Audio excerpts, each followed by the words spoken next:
Swayam Prabha. Digital India. Educated India.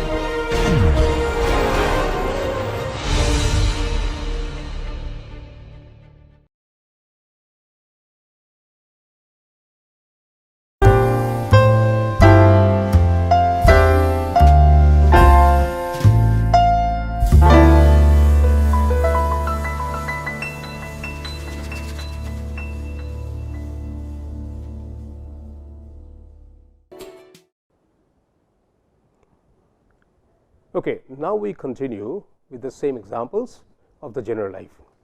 Look at this particular slide. See, the first point is each space is mathematically proportional. As I said, that individual spaces are highly geometric, so they are mathematically proportional. They are not irregular, okay? Human in scale and varying in size. So basically, if we now look at architecture and landscape combination, in this you will find that the buildings are, or the rooms are, or spaces are highly proportional, and they are varying in sizes. They never bothered about just trying to replicate the same thing in the same size or scale, so that varied. But there is an absence of repetition and balance overall. So all spaces are placed, but each one is very geometric. There was exclusive zones for kings, harem and public. This division of kings, harem means ladies or the queens and her zone, and the public zone. This has also been reflected, or we have seen this in Mughal landscape styles. So it is, you can always correlate this with the social customs or the traditions or the religious beliefs by which they are guided. So here the king's portion, which are exclusive for the king and his other conditions, and also the guests, and there is a separate space for the queens and the separate space for the public. The whole thing is located on a very high edge, altogether non-unified geometric form, as I said, asymmetric overall layout. This, what you are seeing, is also repeated in the another examples of Spanish landscape, historically renowned Spanish landscape. I will explain that in Alhambra. So there is an absence of strong dominant axis. If you see this, don't consider this as a dominant axis. If you look at the entire profile of this particular area, then you will find that this is one axis. Then you go here, then this is another axis. If you go to this part, there is another axis. If you go to this particular part, there is another axis. So there is no dominant axis. Contrary to the other landscape styles, we will discuss, we will compare. See, as we will go from one style to another style, we will always keep back and forth comparison between the landscape styles that we have discussed. So since it is the first one that we are discussing, I will not give any comparison with other landscape styles, but these will be referred back again and compared again when this is going to be discussed in other landscape styles. Extrovert nature of design. So this is what it is. All these areas that you are to see in this particular landscape, if you see the section over here, you will find that this is the particular structure, this is the zone which is here, this is the flat portion which you are seeing here, and there is a sloping area in this. But don't underestimate this just by simple section that you are seeing. If you really see the pictures, you will find the gardens has become an extension of architectural spaces. There is an extensive use of flowing water and fountains. If you look at this particular picture, you will find the plantation is not very plenty. It is not very dominating, but it is almost covering. It's, I would say that this is just optimal as required. In this, they have this water channel which is running from here to here, and the space where the rulers and his other friends would be sitting, they are at a high elevation. This has been again repeated in some other landscape styles, will come later. So basically what happens is there is a central channel through which the water is flowing, and this water is being kept in dynamic mode by fountains and spouts. The water is flowing below this particular structure, and then the vegetation, the low height vegetations, not very extravagant. the bit of vegetation that you do see here, this is overflowing from the upper regions which they have planned for. Okay, so this is the kind of landscape that they do have. This is what is romantic. If you recall, I had been saying classic, romantic, and all these I had been discussing earlier. Basically it is a romantic kind of landscape style that they have created. There is no hardcore domination by the rulers in this. Of course, everything has been designed by their choices and by their approval, but the whole ambience is very, very romantic. Look at this. When you are seeing the downhill, they have the archways. So the archways blends with the landscapes. Here the architecture blends with the landscape. Quite often in current scenarios or in contemporary landscaping, we are seeing that people are using arches, arcades, columns, colonnades, such things with the water and other landscape styles as a blend. This I feel has been, we can always say that it has been borrowed from this kind of landscape styles. No harm, as long as it is the best practice that could result. Okay. This is the picture of the same one that you have seen earlier, but this picture has been taken from this particular entry point. So when you enter, you have this structure, and then when you are looking at the other parts of it, it is the archway on this side. So the picture has been, the earlier picture was taken from the left side, the arch is on this side, and the other picture is taken from the other side. So altogether, if you look at it, it is very low key landscape styles. Another picture at different point of time gives us a very good overview of this. They have other zones. You would refer to the plan, that hand sketch plan that I have given. If you refer to that, you have, there is a Pesce de los cypresses. This is the area again in which it is highly introvert. This does not have any clue of the other areas, other regions, because this has been placed in different portions, and this particular area now is also landscaped well, but again low key, low height vegetations which we generally call hedges or small shrubs, low height shrubs, and then fountains. So this is a secluded one, essentially for the ladies.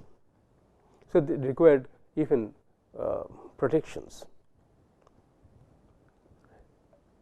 This is small spouts and the fountains which are surrounded by hedges. So different views of the same thing from different directions. Another thing that they have added here, that is called the water steps. Interestingly, this water step is, take note of this. If you recall, I'll just go back to that particular sketch plan to give you a reference for linking you. I'll come back. Okay, in this F is the water step. It starts from here, goes down like this. So this is the up the hill and this is downhill. Okay.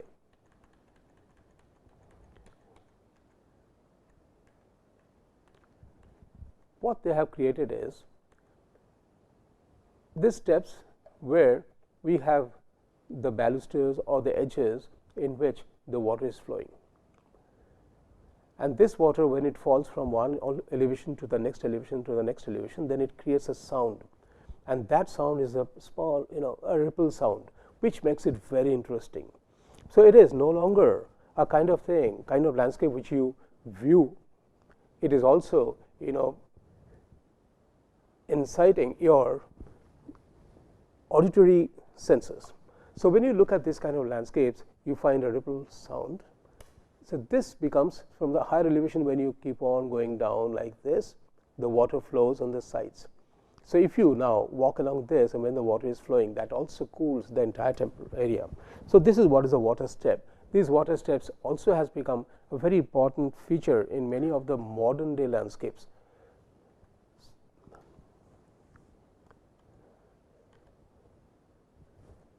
This is a step again. If you look at that, the steps which is coming in this form, and the water is flowing through this.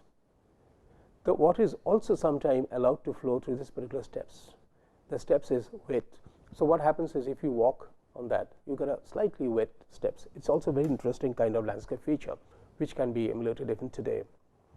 So these are different views of these water steps, and all these different kind of surfaces allows the water to flow and get broken into small particles and make sound, interesting sound. Next example that I'm going to cite here is of Alhambra. So it's a fortress palace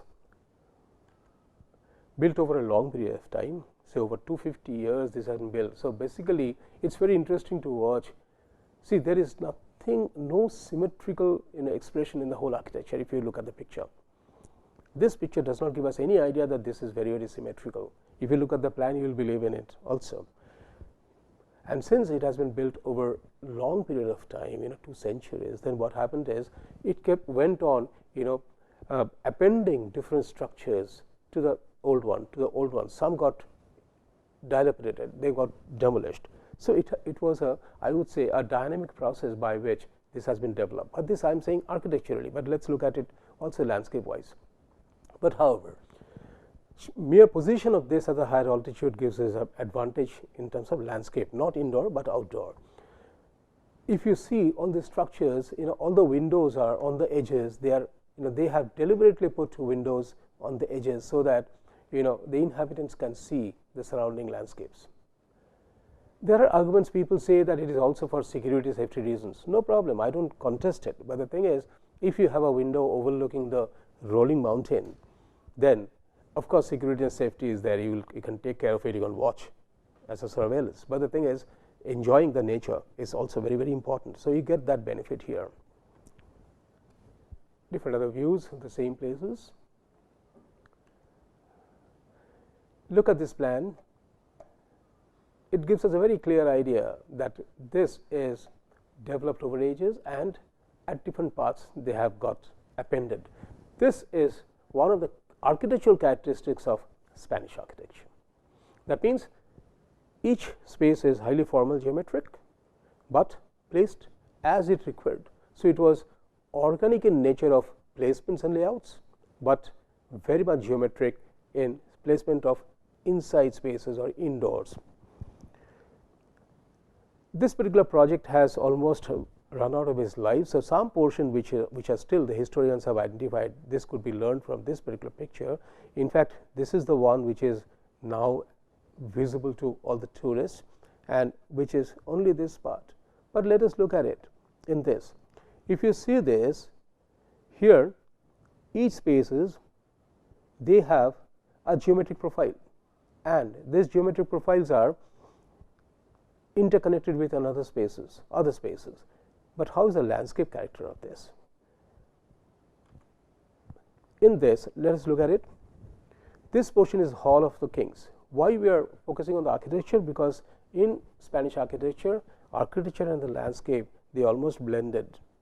It became integral, and both are equally important. In fact, I would say in Spanish landscapes, the building dominated over the landscape. Landscape was only complementing, but in other landscape styles, landscape quite often dominated. So if we, in current scenario, in contemporary situations, if suppose whenever we are trying to integrate landscape with the architecture, then Spanish landscape is the place where we can learn from. The Halls of Kings, this is a pavilion. This is a coat of lion, famous coat of lion, in which they have a series of stone lions, small miniaturized stone lions. They have put it here, and they have the gargoyles or the spouts. Each lion's face is spouting water, and the water is flowing from here to here. So it is not an extravagant water zone. It is only the water is flowing from this particular zone to this particular zone and through spouts. So what happens is, what is the remaining area is dry. There is no landscaping done in this. Landscaping is, this is the portion which we consider as the landscape zone. This is the Hall of Two Sisters. This is the bath, and this is the court of the Myrtles. This is a tower of Commerce. Now let's look at this. These are all architectural, very much pure architectural. In this Alhambra, the best two examples that you find is one here and one here. So, there are examples which are in this halls of two sisters. The earlier picture was of the halls of the kings. These are halls of the two sisters, and this is the baths on the floor. This is a tower of commerce. This particular area is called Quattro Dorado. Sometimes this pronunciation is very, very difficult for these terms. We are not used to it. Okay. Then this is a zone which is called a Mekshur. They have a mosque here,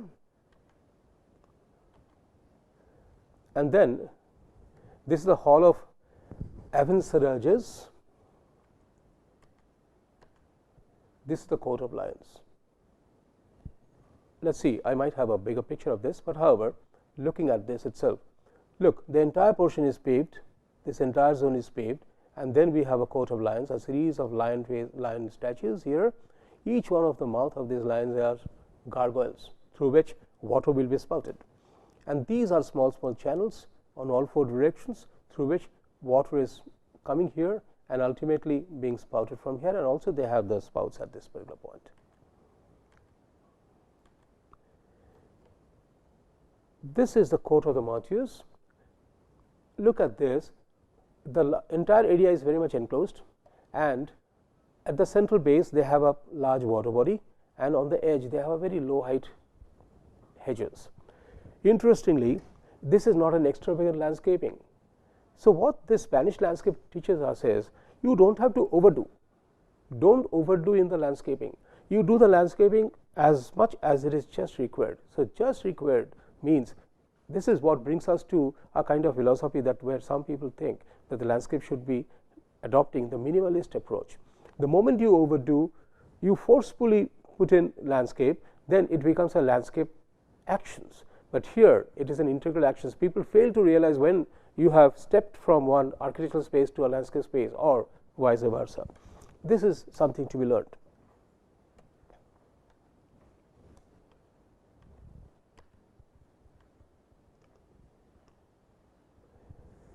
Okay, this is the court of Quattro Dorado.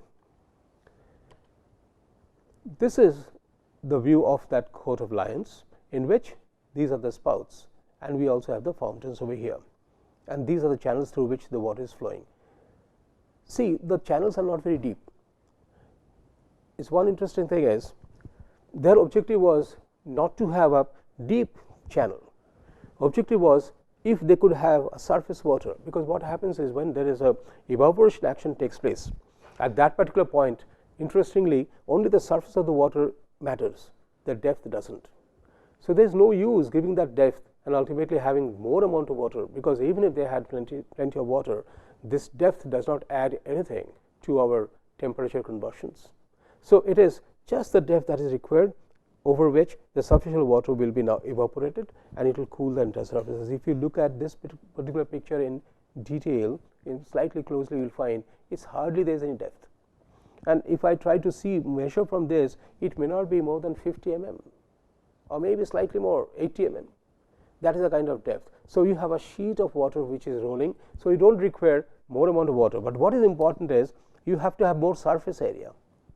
More surface area, that means you have more surface area of water for evaporations, and the depth is little. So, this is the quantum of water that just suffices for the entire evaporative cooling. This is interesting to note, and mind it, they have done it long years back. So, the running water channels again enters through the court. From there it comes inside. So, this has been followed even in the Mughal garden styles. So, what happens is, this particular space which is under shade also has a cooling effects.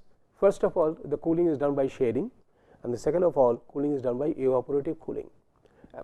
Here the water that flows, it does not go in high velocity, it just flows very gently over it, because if it goes by high velocity, evaporation may not be feasible that way. So, if it just remains but does not remain static, it just flows, automatically there will be evaporative cooling that will take place. This is the fundamental that they have used, very interesting. So that's what I have said here. Similar composition is also found in the Red Fort of Delhi and Agra Fort. I'll discuss that later. This is Paseo de los Arianes, coat of metals they call. If you look at this, it's a water body.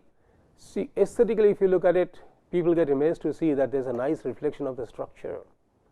But the point is, we are discussing about landscape especially. Of course, aesthetics also are part of the landscape.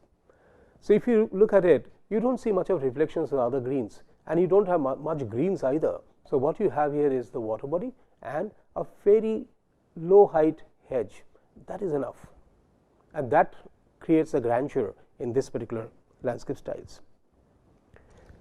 If you recall, I was talking about the windows to overlook towards outside.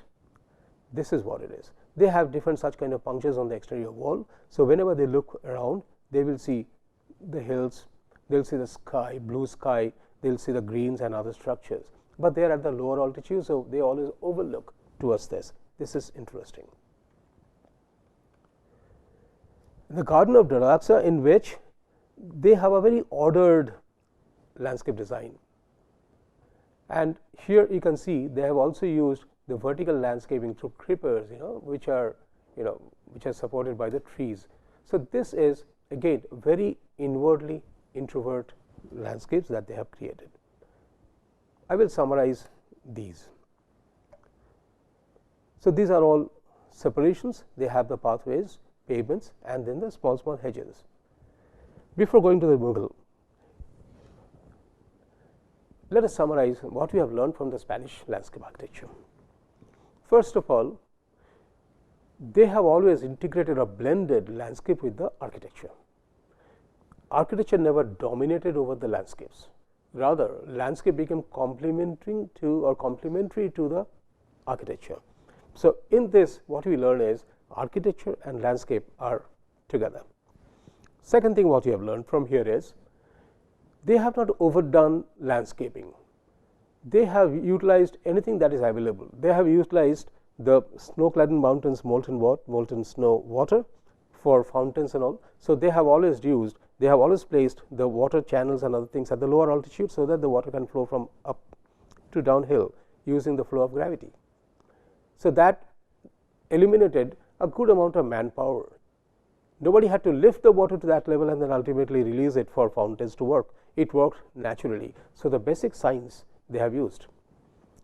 Third thing that they have used is architecturally their spaces are different, though very geometric. They are different, and they are not necessarily in the same axis. So the landscape also did not remain in the same axis. So if I now say architecture is non-axial but geometric, here the landscape is also non-axial but geometric. Why it is geometric? Because it is guided by the inner walls of that particular space within which it is contained. But however, the moment you walk into this, see through the picture, then you feel that it is very much to the human scale, and highly responsive and highly romantic. So it was not the strong grandeur that you are forcefully being said, look at the landscape and enjoy. No, you, as soon as you step into it, you start enjoying. At the same time, they have used the scientific phenomena of evaporative cooling. This evaporative cooling through coat of lions, through flowing channels, through less shallow channels, wider shallow channels, and the fountains, they have reduced the air temperature in the surrounding zones up to the human height. There is no reason that you have to cool all the parts or entire volume, and that they have done it very, very intelligently. These are things to be learned. If you look at the Cordoba as an example, in which the first idea or the intention of cooling an area for the benefit of the people is to be learned. So this is what we have learned from the Spanish landscape design, and I can assure you, if you look at the contemporary designs, you will find it appears to be almost Spanish, but with a bit of mix of other styles. Now, let us discuss about the Mughal landscape style. See, why Mughal I am placing immediately after Spanish? Because the concepts are similar. They have used the similar ideas, similar concepts, similar elements. So element wise in the Spanish, what do we found? It is water body, fountain, vegetation, steps, pebbles, such elements. In Mughal also we find the similar things, but we are coming sequentially here. The baseline information: location is India and the period is 1500 AD, latitude is 28 degree in Agra, Delhi, and 35 degree at Kashmir. Interestingly, in India we have two regions, one called Delhi region and this is called Kashmir region. Delhi is typically hot arid zones and the Kashmir is cooler zones. Kashmir is in the hilly area and Delhi is in the flat area. Interestingly, the whole Mughal garden concepts got developed in these two parts, which earned popularity in the history. So, longitude and latitude wise, longitude is 75 degree east. The climate is tropical climate, intense heat from March to June, monsoon from June to September. So, that is a kind of climate, and of course, in the Kashmir region it is cooler all through. The terrain is flat in Agra and dry, hot air and less vegetated at Agra or Delhi. Delhi is similar to that Agra, thick vegetation and springs and snow melted water source in Kashmir, but which was not true in Agra, Delhi. So, if you look at this, how does it differ? As I said that I will be always comparing with the last one that we have discussed. How does it differ or match with the Spanish landscape? Here, some areas which are very flat, very hot arid, they have used the landscape. Some areas which is undulating in hills, very cold, they have used the landscape. But interesting thing is, in Spanish landscape, they have used it as it required, but in Mughal they have used a different style. I am coming to that. If you look at the socio-political history of this Mughal landscape styles, basically these Mughals were descendants of Tamil and they are of Islamic faith. But Islamic faith did not really dominate the landscape styles. That might have dominated some bit of architecture, but not the landscape styles. Landscape style was a very peculiar thing that they have developed and which is unique, I would say. Expression of the landscape is organized, symmetrical. If you look at Mughal garden, it has to be symmetrical. Compared with Spanish? No, they are asymmetrical. Each individual component may be symmetrical or balanced and regular, but as soon as you look at all those parts as a whole, it is not symmetrical. There it strongly differs. This Mughal garden strongly differs from Spanish landscape. Architecture wise, Mughal garden styles in which symmetric individual spaces with strong axial layout. Of course, we do see in Agra Fort or in Red Fort in Delhi that they are placed one after another. Sometimes we fail to see the real axis, but if you really follow one space, you will find that it is linking one space to the next, to the next, to the next. But however, it is symmetrical individual spaces in general with a strong axial layout. Landscape character, let us see, highly formal. It stands out independently. It's like, what do I mean by this standing out independently is, if in the landscape you have some structures, take the structure out, landscape still remains as it is. So, landscape is unique, just placed with the architectural features. Charbagh is the concept that was brought here by Babur, the first ruler of Mughals, whom we identify as the first Mughal. Charbagh means in Hindi, char in English it is four, char means four, and bagh in Hindi, in English it is garden. So, it is four garden, and four garden means four squares. So, Charbagh is a concept which was brought by Babur and first introduced in the example of Rambagh in Agra. Of course, the garden is in a bad state now, but however, that is the first start of the Charbagh, and later on it had been followed. Everybody followed that till the Mughal gardens were developed by anybody. Historically, I will come to that historically a little later. Okay, what are the elements and materials? Water channels, fountains, baradari, chabutara, sloping water caskets called chadar. Let me just highlight baradari and chabutara. Water channels you have seen just like our Spanish gardens, fountains you have seen just like Spanish gardens. Baradari is a place you have seen in the Spanish garden as well. In general life, if you recall that once you see the first courts at the elevated level, the ruler's position, that is what is the baradari. What they have done is, all these rulers, they always used to sit over the flowing water. So whenever they were at the elevated position, the water is to flow below them, and that is to cool the entire temperature. So they used to always have a very nice experience. The water is to flow below that particular space. That is what is baradari. And chabutara is a square podium which they are placed even over the cross of water, but very close to the water. Baradari used to be very high. It may be one floor above, or it may be slightly half above, but chabutara is almost above the water, and that is the place people used to have, all kind of cultural activities, or even the ruler used to sit with his courtiers in such areas. Thank you.